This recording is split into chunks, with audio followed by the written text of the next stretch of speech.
بسم اللہ الرحمن الرحیم۔ السلام علیکم۔ آج ہم جو کتاب لے کر آئے ہیں وہ ہے نہج البلاغہ۔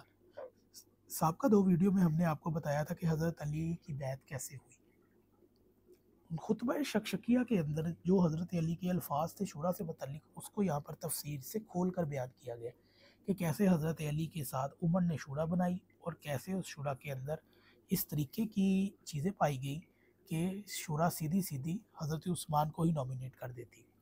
تو جب اس حضرت علی کے سامنے خلافت کی رکھی گئی تو کہا کہ وہ خدا، سنت رسول اور ابو بکر عمر کی سیرت پر چلیں گے، جبکہ علی نے کہا کہ میں کتاب رسول کی سنت اور خدا پر اور اپنے مسلک پر چلوں گا۔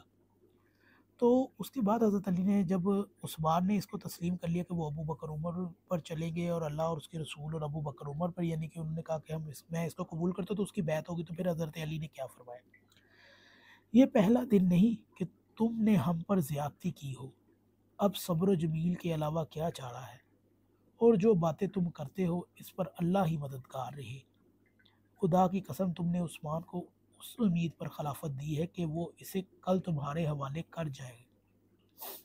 ابن ابی حدید نے شورا کے واقعات کو لکھنے کے بعد تحریر کیا کہ جب عثمان کی بیعت ہو گئی تو مولا علی علیہ السلام امیر المومنین عبد الرحمن اور عثمان کو مخاطب کر کے کہا، خدا تمہارے درمیان عطر منشم چھڑکے اور تمہاری ایک دوسرے سے بن نہ آئے۔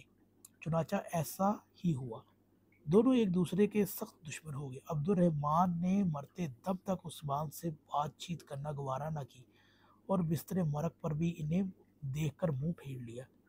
ان واقعات کو دیکھنے کے بعد یہ سوال پیدا ہوتا ہے کہ کیا شورا اس کے نام ہے جو 6 آدمیوں میں منحصر ہو اور پھر 3 میں سے آخر میں ایک ہی فرد میں منحصر ہو کر رہ جائے؟ اور کیا انتخاب خلافت کے لیے سیرت شیخین کی شرط عمر کی طرف سے تھی یا عبد الرحمن نے امیر المومنین اور خلافت کے درمیان ایک دیوار کھڑی کرنے کے لیے پیش کی تھی؟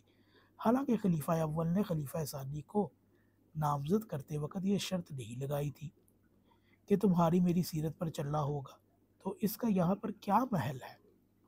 مطلب یہ کہ ابو بکر نے تو یہ عمر کو مرتے وقت یہ شرط نہیں دی تھی کہ تم مرنے کے بعد اللہ، اس کے رسول اور ابو بکر کی سنت پر چلو گے، تو عمر نے یہ شرط کیوں رکھی اور یہ ان کے شورا کے اندر یہ شرط کہاں سے آ گئی؟ خیر، عہد ثالث کے متعلق فرماتے ہیں کہ حضرت عثمان برسر اقتدار آتے ہی بنی امیہ کے بن آئی اور انہوں نے بیت المال کو خوب لوٹا شروع کر دیا، اور جس طرح چوپائے خشک سالیوں کے بعد ہرا بھرا سبز دیکھ لے تو اس سے پامال کر کر چھوڑتے ہیں، یوں ہی یہ اللہ کے مال پر بے تحاشا ٹوٹ پڑے اور اسے تباہ کر کر رکھ دیا۔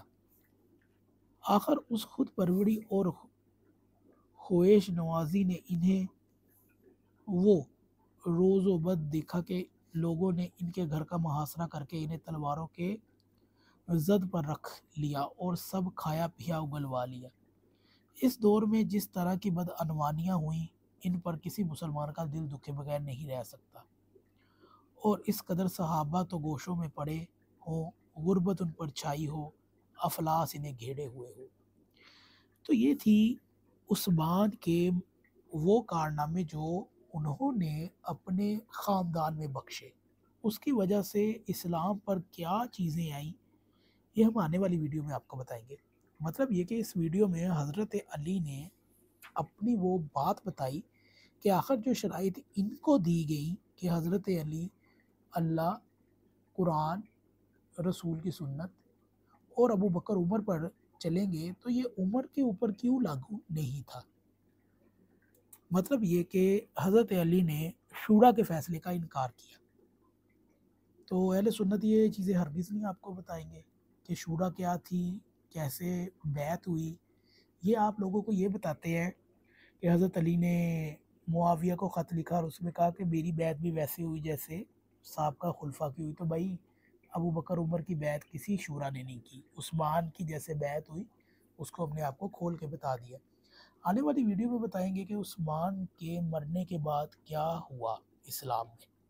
اگر یہ آپ کو ویڈیو اچھی لگے تو اسے برائے کرم ضرور شیئر کیجیے گا، اور یہ آپ کو خطبہ کی تشریح صفحہ نمبر 104 اور 105 نہج البلاغہ میں مل جائے گی۔ یہ خطبہ شکشکیہ کا ایک حصہ تو نہیں ہے، مگر اس کو کھول کر تشریحاً بیان کیا گیا ہے۔